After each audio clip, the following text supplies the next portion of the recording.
Bueno, muchas gracias por atendernos, Marcelo. Gracias.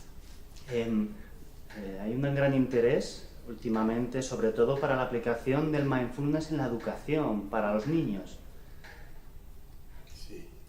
Bueno, me parece que es fundamental, es una área de conocimiento fundamental de mindfulness. Además, los efectos son de largo plazo, así que comprendemos. Entonces, si formamos los niños en mindfulness, tenemos toda una población de adultos en futuro que ya comprenderán desde de la cuna de que hablamos de mindfulness. Y además hay un efecto multiplicador, porque esos niños serán adultos y tendrán hijos también. Entonces se multiplica por 1000 la cosa. Entonces entrenar a los niños con mindfulness es fundamental, es la clave de todo el proceso para garantizar el proceso futuro. Y para eso la idea es poner mindfulness en todo el entorno escolar. Entonces entrenamos primero los maestros, los profesores, para que puedan también ser modelos de mindfulness para los niños. Entonces se modifica, se cambia lo que llamamos de clima de clase. Entonces la relación entre los profesores y alumnos en la clase. Y después podemos también entrenar a los profesores para que puedan ofertar las prácticas de mindfulness a los niños. Y eso se hace también a largo plazo. La idea es que sea un poco por día, por ejemplo 5 o 10 minutos por día cuando empiezan las clases, pero todo el año y todas las clases. Entonces tiene un efecto muy potente también. Y así tiene efectos tanto para los profesores, por ejemplo, la prevención de quemado profesional, de burnout, la prevención de faltas, de absenteísmo, más calidad de vida, más bienestar a los docentes, a los profesores, que es un tema clave porque todos ellos están muy bajo factores de estrés, entonces sienten mucho estrés y tienen que tener una herramienta. Y a los alumnos, aparte de ese efecto de largo plazo de implementación en toda la sociedad, tienen más concentración, más atención, más habilidades socioemocionales. Entonces se previene, por ejemplo, el bullying, que es la violencia entre los niños. Entonces hay todo un campo de efectos muy positivos que se consigue con la implementación en las escuelas para profesores y alumnos, y eso es la idea, es que sea de largo plazo. ¿Nos puedes comentar un poco más este tipo de prevenciones para los niños, también para entender la necesidad de que un niño pueda adoptar las herramientas que le ofrece el mindfulness? Sí. Es que los niños ya nacen con mindfulness, todos nosotros tenemos esta capacidad, pero vamos perdiendo a lo largo del tiempo. Entonces, hoy en día en especial hay muchos los estímulos tecnológicos que nos hacen dividir la atención y tener poca relación con las personas. Entonces estamos perdiendo atención, la posibilidad de estarmos más conscientes y también las habilidades sociales. Entonces tenemos que entrenar a la gente en eso. Y los niños son como... tienen una capacidad de aprendizaje muy grande y lo que hablamos de neuroplasticidad está muy fuerte. Entonces cuando hace un entrenamiento de cualquier cosa con los niños, eso genera cambios que son para toda la vida, para el bien y mal. Entonces si tú haces algo mal, también se carga eso por toda la vida. Y si lo hace bien, también un aspecto positivo. Entonces por ahí se explica. Sí, sería también un manejo de las emociones, ¿no? Por parte del niño, de comprenderlas y saber aceptarlas y situarse ante ellas. Sí. Eso que llamamos de inteligencia emocional, que es discriminar mis propias emociones y la del otro niño, de la familia, de los profesores. Entonces ese es un entrenamiento fundamental, además de la atención, la posibilidad de manejar, de entender y manejar mejor las emociones. Sí, y en un niño, ¿cuáles son los...? Hemos nombrado algunos, por ejemplo, el burnout, etcétera, como tipo de prevención. ¿Cuáles son las más habituales, así resumiendo? ¿De los niños? Sí. En los niños lo que se hace, además de la atención, de la concentración, de las relaciones sociales, tiene una expectativa de largo plazo que esos niños no desarrollarán depresión, ansiedad, entonces, o que manejen mejor el estrés cuando sean adultos y adolescentes también, porque la fase de adolescencia es la donde hay muchos cambios y muchas veces los adolescentes no manejan muy bien esos cambios. Entonces, entrenan a los niños, hago todo un campo para que manejen mejor el estrés, la ansiedad, la depresión, y eso va a durar por toda la vida.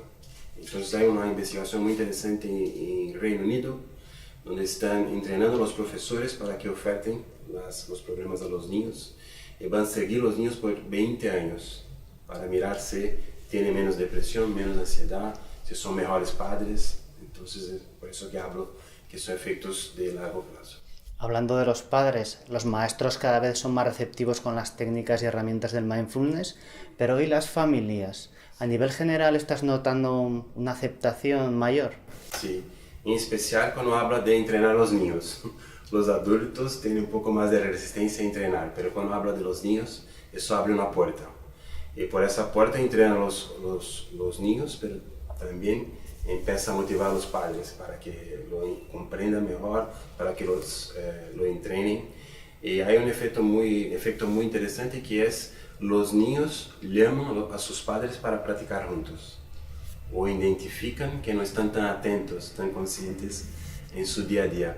Entonces los niños se tornan los profesores de los padres. Es muy interesante.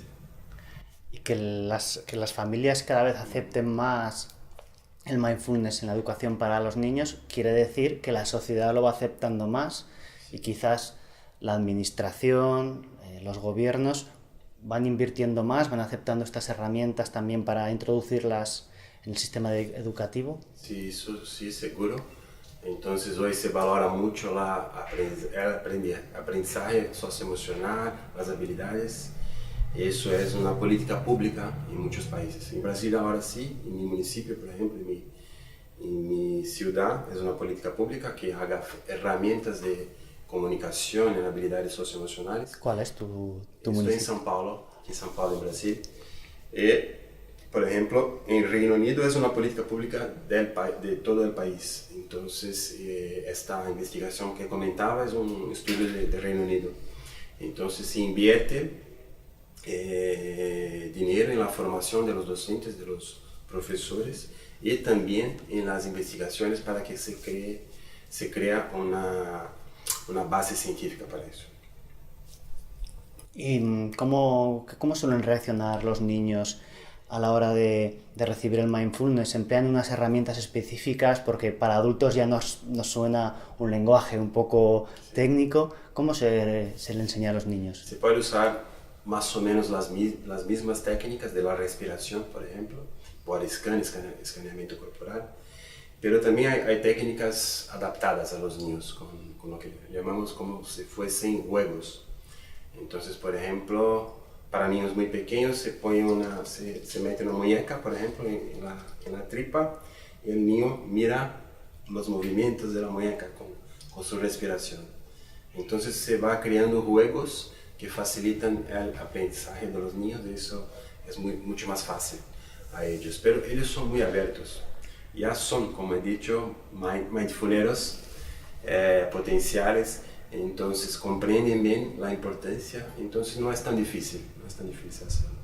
Entonces, ¿cuál sería la diferencia de un niño pre-mindfulnero a uno ya post-mindfulnero? Sería poder mantener lo que ya lo hacen por más tiempo.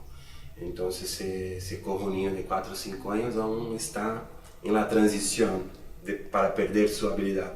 Entonces, hago algo para que mantenga, pero también puedo hacer con 7, 10, con adolescentes.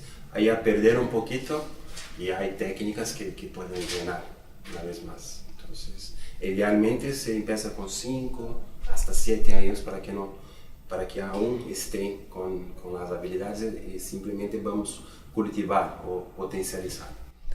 ¿Puedes explicar un poco este tema de comenzar 4 o 5 años y cuáles son esas habilidades que trae el bebé, el niño y que luego se van perdiendo? Sí, la habilidad de estar presente, de explorar los fenómenos con curiosidad, que es lo que hacemos en Mindfulness, que llamamos de actitud de mente de principiante. Eso tenemos como niños porque tenemos que explorar los ambientes, los entornos, pero vamos perdiendo porque es habitual de nuestro cerebro que automatice los procesos por economía de energía. Entonces entramos en contacto con una experiencia, aprendo la experiencia y la próxima ya lo hago un poco más automático. Pero eso puede me poner en trampas. Por ejemplo, evaluar, etiquetar personas como difíciles o una etiqueta u otra. Entonces, a lo largo de la vida vamos automatizando los procesos. Y los niños también, desde muy temprano. Entonces, enseñamos técnicas que nos dan un paso por detrás, que estemos más curiosos, más abiertos, con más aceptación de lo que es la experiencia. Eso se mantiene más fuerte por la vida.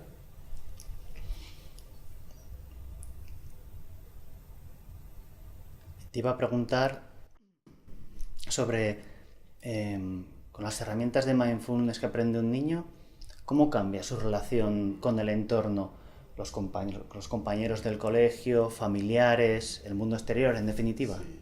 Primero comprenden el concepto. Entonces, si un colega o un padre está con un móvil, por ejemplo, ya alerta a uno. Por favor, habla conmigo y no con móvil, con teléfono. Entonces, empiezan a comprender. Además, empiezan a usar la técnica en su día a día.